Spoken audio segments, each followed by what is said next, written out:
ಮುಂದಿನ ಎಲೆಕ್ಷನ್ ನಾಯಕತ್ವ ನಾನೇ ಹೊರ್ತೀನಿ ಅಂತ ಡಿ.ಕೆ. ಶಿವಕುಮಾರ್ ಅವರು ಹೇಳಿದ್ದಾರೆ. ಕಾಂಗ್ರೆಸ್ನಲ್ಲಿ ಸಿಎಂ ಬದಲಾವಣೆ ಅಥವಾ ಕೆಪಿಸಿಸಿ ಅಧ್ಯಕ್ಷರ ಬದಲಾವಣೆ, ಇನ್ನೊಂದು ಡಿಸಿಎಂ ಹುದ್ದೆ ನಿರ್ಮಿಸಿ ಅನ್ನುವಂಥ ಕೂಗಿನ ನಡುವೆ ಡಿ.ಕೆ. ಶಿವಕುಮಾರ್ ಅವರು ಯಾವುದಕ್ಕೂ ತಲೆ ಕೆಡಿಸ್ಕೊಂಡಿಲ್ಲ ಅನ್ನುವಂಥ ಒಂದು ಮೆಸೇಜ್ ಅನ್ನ ಪಾಸ್ ಮಾಡ್ತಾ ಇದ್ದಾರೆ. ಅದರ ಜೊತೆಗೆ ನಂಗೆ ಶಕ್ತಿ ಇದೆ, ಸಾಮರ್ಥ್ಯ ಇದೆ ಅನ್ನುವಂಥ ಸಂದೇಶವನ್ನು ಕೂಡ ಕೊಡ್ತಾ ಇದ್ದಾರೆ. ಈ ಮುಖಾಂತರವಾಗಿ ಅವ್ರು ಹೇಳಿರೋದನ್ನ ನಾವು ಗಮನಿಸ್ತಾ ಹೋದ್ರೆ, ಯಾವುದೇ ಹುದ್ದೆಯಲ್ಲಿ ಇದ್ರೂ ಪಕ್ಷ ಮುನ್ನಡೆಸ್ತೀನಿ, ನನಗೆ ಶಕ್ತಿ ಸಾಮರ್ಥ್ಯ ಇದೆ, ಜೊತೆಗೆ ಫೇಸ್ ಇದೆ ಅನ್ನೋದನ್ನ ಡಿಸಿಎಂ ಹೇಳಿದ್ದಾರೆ. ಈಗ ಡಿ.ಕೆ. ಶಿವಕುಮಾರ್ ಅವರನ್ನ ಅಧಿಕಾರದಿಂದ ಕೆಳಗಿಳಿಸಬೇಕು ಅನ್ನುವಂಥ ನಿಟ್ಟಿನಲ್ಲಿ ಸಿಎಂ ಬಣದಲ್ಲಿ ಕಾಣಿಸ್ಕೊಳ್ತಾ ಇರುವಂತಹ ರಾಜಣ್ಣ ಅವರಾಗಿರ್ಬೋದು, ಜಾರಕಿಹೊಳಿ ಅವರಾಗಿರ್ಬೋದು, ಮಹದೇವಪ್ಪ ಆಗಿರ್ಬೋದು, ಅಥವಾ ಗೃಹ ಸಚಿವ ಪರಮೇಶ್ವರ್ ಅವರಾಗಿರ್ಬೋದು, ಒಂದಲ್ಲ ಒಂದು ಸ್ಟೇಟ್ಮೆಂಟ್ಗಳನ್ನು ಕೊಡ್ತಾ ಇದ್ದಾರೆ. ಆದರೆ ಇದ್ಯಾವುದಕ್ಕೂ ಡಿ.ಕೆ. ಶಿವಕುಮಾರ್ ಅವರು ತಲೆ ಕೆಡಿಸ್ಕೊಳ್ತಾ ಇಲ್ಲ. ಅವ್ರ ಹತ್ರ ಇರೋದು ಒಂದೇ ಒಂದು ಕಾನ್ಫಿಡೆಂಟ್, ನನಗೆ ಹೈಕಮಾಂಡ್ ನಾಯಕರು ಯಾವುದೇ ಕೆಲಸವನ್ನ ಒಪ್ಪಿಸಿದ್ರು ಅದನ್ನ ನಾನು ಮಾಡ್ತೀನಿ ಅನ್ನುವಂಥ ಕಾನ್ಫಿಡೆಂಟ್.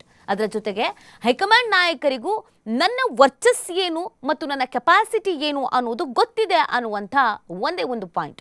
ಈ ಕಾರಣಕ್ಕಾಗಿ ಡಿ.ಕೆ. ಶಿವಕುಮಾರ್ ಅವರು ತಲೆ ಕೆಡಿಸ್ಕೊಳ್ತಾ ಇಲ್ಲ.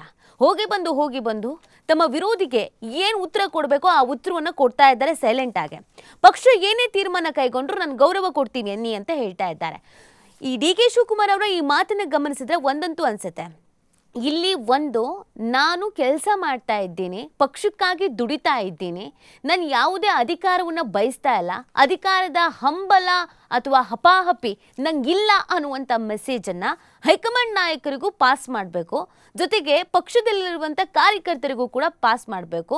ಒಂದು ಕನಿಕರ ಬರಬೇಕು, ಅಯ್ಯೋ ನಮ್ಮ ಡಿ.ಕೆ. ಶಿವಕುಮಾರ್ ಅವ್ರು ನೋಡಿ ಪಕ್ಷ ಸಂಘಟನೆ ಮಾಡಿದ್ರು, ಪಕ್ಷನ ಅಧಿಕಾರಕ್ಕೆ ತರಬೇಕು ಅಂತ ಸಾಕಷ್ಟು ಪ್ರಯತ್ನ ಪಟ್ಟರು, ಯಾವತ್ತೂ ಅವ್ರು ನನಗೆ ಅಧಿಕಾರ ಕೊಟ್ಟರೆ ಮಾತ್ರ ನಾನು ಕೆಲಸ ಮಾಡ್ತೀನಿ, ಇಲ್ಲ ಅಂದರೆ ನನಗೂ ಅದಕ್ಕೂ ಸಂಬಂಧ ಇಲ್ಲ ಅಂತ ಸೈಲೆಂಟಲ್ಲಿ ಕೂರಲಿಲ್ಲ, ನನಗೆ ಯಾವುದೇ ಜವಾಬ್ದಾರಿ ಕೊಟ್ಟರು ನಾನು ನಿಭಾಯಿಸ್ತೀನಿ ಅಂತ ಹೇಳಿದ್ರು ಅಂತಾನೂ ಅನ್ನಿಸ್ಬೇಕು.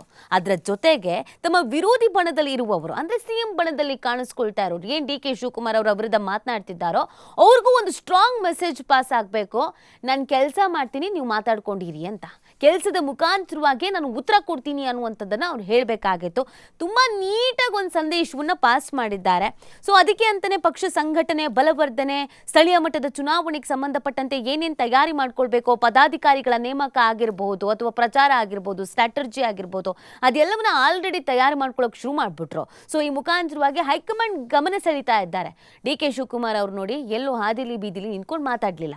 ಡಿ.ಸಿ.ಎಂ ನಾನೇ ಇರ್ತೀನಿ, ಬೇರೆ ಹುದ್ದೆ ಬೇಕು, ಬೇರೆ ಹುದ್ದೆಯನ್ನು ನೀವು ನಿರ್ಮಿಸಬೇಡಿ ಅಂತ ಹೇಳಲಿಲ್ಲ. ಕೆಪಿಸಿಸಿ ಅಧ್ಯಕ್ಷನಾಗಿ ನಾನೇ ಮುಂದುವರಿತೀನಿ, ಯಾರಿಗೂ ನಾನು ಬಿಟ್ಕೊಡಲ್ಲ, ನಾನೇ ಯಾಕೆ ಬಿಟ್ಕೊಡ್ಬೇಕು ಅಂತ ಎಲ್ಲೂ ಹೇಳಲಿಲ್ಲ. ಸಿಎಂ ನಾನೇ ಆಗ್ತೀನಿ, ನಾನೇ ಮುಂದಿನ ಸಿಎಂ ಆಗಬೇಕು, ಸಿದ್ದರಾಮಯ್ಯನವರನ್ನು ನೀವು ಕೆಳಗಿಳಿಸಬೇಕು, ಈ ಥರದ್ದೆಲ್ಲೂ ಹೇಳಿಲ್ಲ. ಡಿ.ಕೆ. ಶಿವಕುಮಾರ್ ಅವರಾಗಿರ್ಬೋದು, ಡಿ.ಕೆ. ಶಿವಕುಮಾರ್ ಅವರ ಬಣದಲ್ಲಿ ಇರುವವರಾಗಿರಬಹುದು, ಎಲ್ಲೂ ಮೈ ಮರೆತು ಮಾತನಾಡುವಂಥದ್ದು ಅಥವಾ ಮಾಧ್ಯಮದವರು ಮೈಕ್ ಹಿಡಿತಿದ್ದ ಹಾಗೆಯೇ ಮಾತಾಡುವಂಥದ್ದು ಇದ್ಯಾವ ಕೆಲಸನೂ ಮಾಡ್ತಾ ಇಲ್ಲ.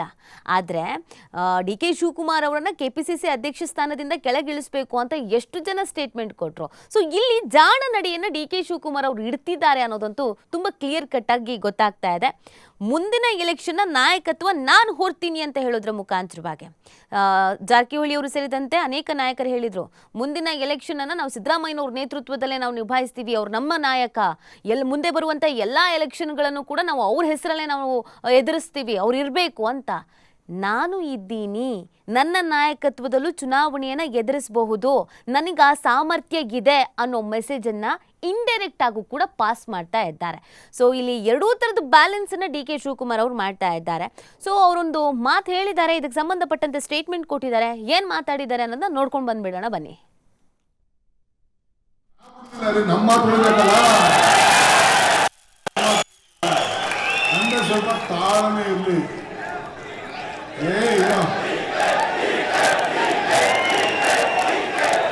ಅಲ್ಲಪ್ಪ, ನಾನು ಎಲೆಕ್ಷನ್ ನೆಕ್ಸ್ಟ್ ಟೈಮ್ ನಾನು ನಿಂತ್ಕೊಂಡಾಗ ನನ್ನ ಲೀಡರ್ಶಿಪ್ಪಲ್ಲಿ ನಡೆದಾಗ ನೀವು ಇದನ್ನ ಪದ ಉಪಯೋಗಿಸಿ,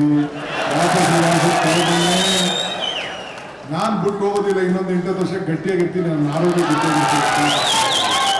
ನಿಮ್ಮ ನಂಬಿಕೆ ಸ್ಟಾರ್ಟಿಂಗ್ ಏನು ಹೇಳಿದೆ, ನಂಬಿಕೆಗಿನ್ನ ದೊಡ್ಡ ಗುಣ ಇಲ್ಲ ಅಂತ. ನನ್ಗೆ ಯಾರ ಮೇಲೆ ನಂಬಿಕೆ? ನಿಮ್ಮ ಮೇಲೆ ನಂಬಿಕೆ. ಸೊ ಹಂಗೆ ನಿಮ್ಮನ್ನು ನಾವು 5 ವರ್ಷಕ್ಕೆ ನಾವು ಮದುವೆ ಮಾಡ್ಕೊಂಡಿಲ್ಲ, 35 ವರ್ಷಕ್ಕೆ ಮದುವೆ ಮಾಡ್ಕೊಂಡಿದ್ದೀವಿ. ಸೊ ಡೈವರ್ಸ್ ನಿಮ್ಮನ್ನ ಮಾಡೋದಿಲ್ಲ, ನೀವು ನಾನು ಡೈವರ್ಸ್ ಮಾಡಕ್ ಹೋಗ್ಬಿಡ್ತೀವಿ, ನೀವು ಮಾಡ್ಕೊಳ್ತೀವಿ. ನೀವು ಬಿಡ್ರಿ, ನಾ ಬಿಡುದಿಲ್ಲ ರೀ, ನಮ್ಮ ಮಾತು ಬಿಡಬೇಕಲ್ಲ. ತಾಳ್ಮೆ ಇರಲಿ.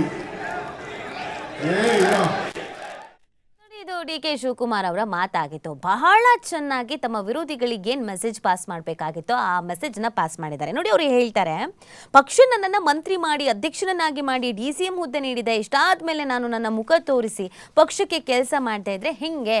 ನಾನು ಯಾವುದೇ ಹುದ್ದೆಯಲ್ಲಿದ್ರೂ ಕೂಡ ಪಕ್ಷವನ್ನು ಮುನ್ನಡೆಸಬೇಕು ಅಂತ ಹೇಳಿದ್ದಾರೆ. ಅದರ ಜೊತೆಗೆ ಕೇರಳ, ತಮಿಳುನಾಡು, ತೆಲಂಗಾಣ, ಆಂಧ್ರ, ದೆಹಲಿ, ಅಸ್ಸಾಂ, ಬಿಹಾರ, ಹಿಮಾಚಲ ಪ್ರದೇಶಕ್ಕೆ ನನ್ನನ್ನು ಕರೀತಾರೆ.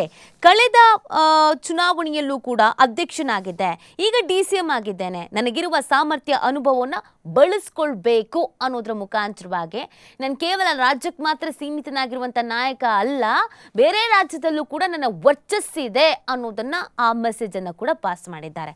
ಇದಕ್ಕಿಂತ ಹೆಚ್ಚಾಗಿ ಇನ್ನೂ ಒಂದು ಸ್ಟೇಟ್ಮೆಂಟ್ ಕೊಟ್ಟಿದ್ದಾರೆ.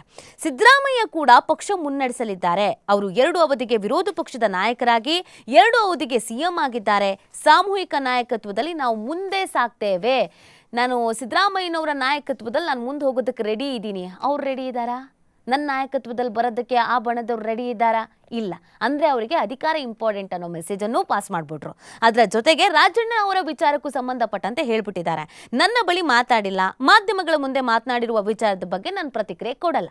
ಬಹಳ ಎಚ್ಚರಿಕೆಯಿಂದ ಸ್ಟೇಟ್ಮೆಂಟ್ ಕೊಡ್ತಿದ್ದಾರೆ. ಒಂದು ವೇಳೆ ರಾಜಣ್ಣ ಅವರ ತರಾನೇ ಡಿ ಕೆ ಶಿವಕುಮಾರ್ ಅವರು ಮಾತಾಡೋದಕ್ಕೆ ಶುರು ಮಾಡಿಬಿಟ್ಟಿದ್ರೆ ಅದು ಕಾಂಗ್ರೆಸ್ ಪಕ್ಷಕ್ಕೆ ನಿಜವಾಗ್ಲೂ ದೊಡ್ಡ ಡ್ಯಾಮೇಜ್ ಆಗಿಬಿಡ್ತಿತ್ತು. ಆದರೆ KPCC ಅಧ್ಯಕ್ಷನಾಗಿ ಒಂದು ಪಕ್ಷವನ್ನು ಮುನ್ನಡೆಸುವ ಸಾರಥಿಯಾಗಿ ಎಷ್ಟು ನಾಜೂಕಾಗಿ ಮಾತಾಡಬೇಕು ಅಷ್ಟೂ ನಾಜೂಕಾಗಿ ಅಧ್ಯಕ್ಷರು ಮಾತಾಡಿದ್ದಾರೆ. ನಾನು ಯಾರ ಜೊತೆಯೂ ಮಾತಾಡಲ್ಲ, ನಾನು ಮಾಡಬೇಕಾದ ಕೆಲಸ ಸಾಕಷ್ಟಿದೆ. ಗಾಂಧಿನಗರದಲ್ಲಿ ಪಕ್ಷ ನೂತನ ಕಟ್ಟಡ ನಿರ್ಮಾಣಕ್ಕೆ ಯೋಜನೆ ಸಿದ್ಧವಾಗಿದೆ. ಇದರ ಜೊತೆಗೆ 100 ಕಾಂಗ್ರೆಸ್ ಭವನ ನಿರ್ಮಾಣಕ್ಕೆ ಎಲ್ಲಾ ಕ್ಷೇತ್ರಗಳಲ್ಲೂ ತಯಾರಿಯನ್ನು ಮಾಡಲಾಗ್ತಾ ಇದೆ. ಅವಶ್ಯಕತೆಗಾಗಿ ನಾನು ಯಾವತ್ತೂ ಕೂಡ ಪ್ರಾರ್ಥನೆ ಮಾಡುವ ಅವಶ್ಯಕತೆ ಇಲ್ಲ, ಟೀಕೆ ಟಿಪ್ಪಣಿಗಳಿಗೆ ಉತ್ತರಿಸಬೇಕಿಲ್ಲ ಅಂತ ಹೇಳಿದ್ದಾರೆ. ಒಂದು ದೊಡ್ಡ ಮೆಸೇಜ್ ಅನ್ನ ಈ ಮುಖಾಂತರವಾಗಿ ಡಿ ಕೆ ಶಿವಕುಮಾರ್ ಅವರು ಪಾಸ್ ಮಾಡಿದ್ದಾರೆ ಹೈಕಮಾಂಡ್ ನಾಯಕರಿಗೆ, ಕಾರ್ಯಕರ್ತರಿಗೆ, ಅದರ ಜೊತೆಗೆ ಯಾರು ಇವರ ವಿರುದ್ಧವಾಗಿ ಮಾತನಾಡ್ತಾ ಇದ್ದಾರೋ ಅವರಿಗೆ. ಸೊ ಮುಂದೆ ಏನು